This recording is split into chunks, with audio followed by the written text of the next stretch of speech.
Good morning. My name is Chris Whelan. I'm a director at the Wellington Centre of Business Excellence, building better businesses.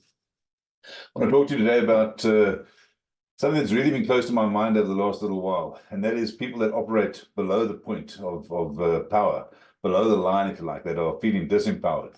And the reason that's so important is that in business, in your organization, you want to have a culture which is strong, a culture which grows and which empowers your business.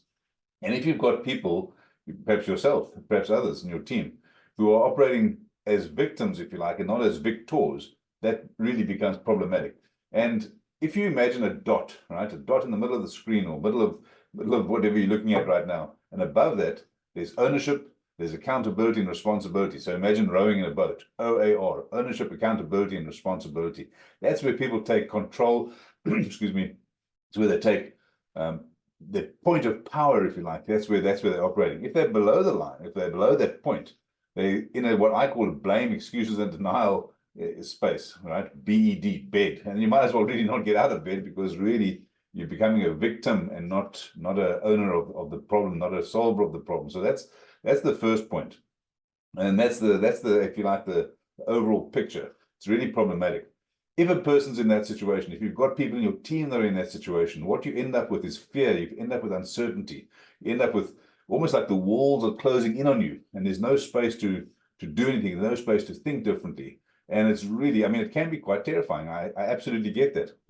And when those walls are closing in, there's no opportunities, there's no ability to think differently, there's no opportunity to jump out and do things different, change your circumstance, because you feel, it's not true, of course, but you feel like things are closing in on you. The alternative is that we have the power to make decisions, where you are in control, we have clarity, and that's really what we want to get in our business. That's what we want to get in our organizations. I'll give you a quick example where I've seen this work really well, where people are blaming the circumstances. They're blaming things outside of themselves rather than looking inside and saying, hey, I've got control, I've got power, I actually am good enough. So they're looking outside and blaming the circumstances. At the moment, people are saying, oh, the economy is going south. Oh, there's no builders. There's no staff. There's, it's the politician's fault or it's someone else's fault, but it's not mine, because, of course, I'm just a victim. Now, that's not true. A couple of years ago, we all know what happened. 2020, COVID happened, right? I was working with a travel agent, and this person, excuse me, their business was going along fine. COVID hit them. Absolutely devastated their business. From, if you had 100% revenue, down to 5% within several months. We know that because the borders shut. What did they do? They could have said, oh gosh, the world is coming to an end, something's fallen on their head, there's nothing they can do. But they chose not to. They chose to operate above the point of power. They pivoted, they got a second job, right? And at one point they had a third job. So the travel agency business was battling along. Of course, there wasn't much going on there. They got a second job, they got a third job. They did whatever they needed to do to get through that period. 3 years. They worked hard on that, and now they're back up and running. They've got their business, they're thriving. And the only reason they did that is because they were absolutely resilient. They were determined to operate above the point of power, operate above the line, and say, look, I'm not going to be a victim. I'm going to look at this, I'm going to learn from it, and I'm going to go from there. Now, I know that this might sound quite confronting to you, and I don't mean to be confronting, but there's a very clear formula that I want to just run through with you now.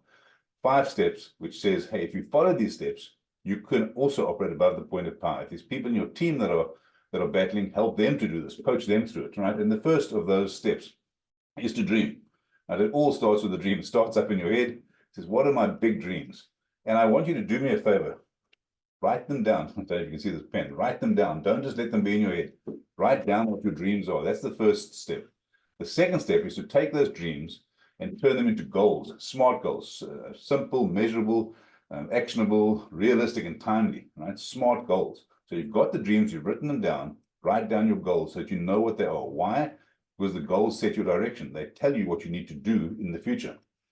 The third thing then is to learn, because, excuse me, when you've got those goals, you've got those dreams, you might not have the skills. The person you are now might not be the person that is capable of doing the things that you want to achieve. So learn new things, recognize what you need to learn.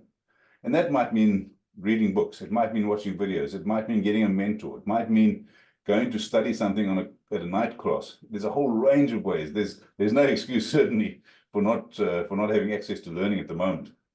Heaps and heaps of stuff. As I say, build your learning capability. Then the fourth thing is to make sure you've got a plan, right? Why am I saying have a plan? Because without a plan, you can just drift around. And you want to know what you want to achieve by when. It's a very simple thing. What do you want to achieve in your plan and by when? So far we've touched on 4 things: dream, goal, learn, plan. The 5th thing, absolutely critical. You can do all those other things, but if you don't do the 5th one, you're not going to get anywhere. And that is to act. Take the first step. I'm absolutely very clear on this. Taking that first step, get a bit of momentum. 2nd step, 3rd step, 4th step.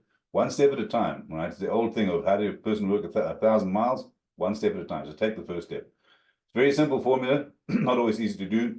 Dream, goal, learn, plan, act gives you success. If you're wanting power, if you're wanting clarity, if you're wanting direction and certainty in your business and in your life, and if you want your team to have the same, I absolutely encourage you to do this. If this has resonated with you, please don't hesitate for a second. Jump on. There's a link in this, either below in the description or in the blurb. Jump onto my calendar. I'd be absolutely thrilled to give you an absolutely complimentary 60 to 90-minute clarity session tailored specifically for you. What we'll do is 3 things. 1, we'll understand your circumstances a little bit better and what it is that you want to change, what it is you want to do differently. 2, we will make sure that we understand the root causes of whatever's blocking it in the first place. And then 3, we'll give you solutions. Right? We'll absolutely give you solutions. It's not a sales call. This is a call directly tailored to your business. And I want to help you. Jump on the calendar link. Let's get it done. In the meantime, have a fantastic day. All the very best. Bye-bye.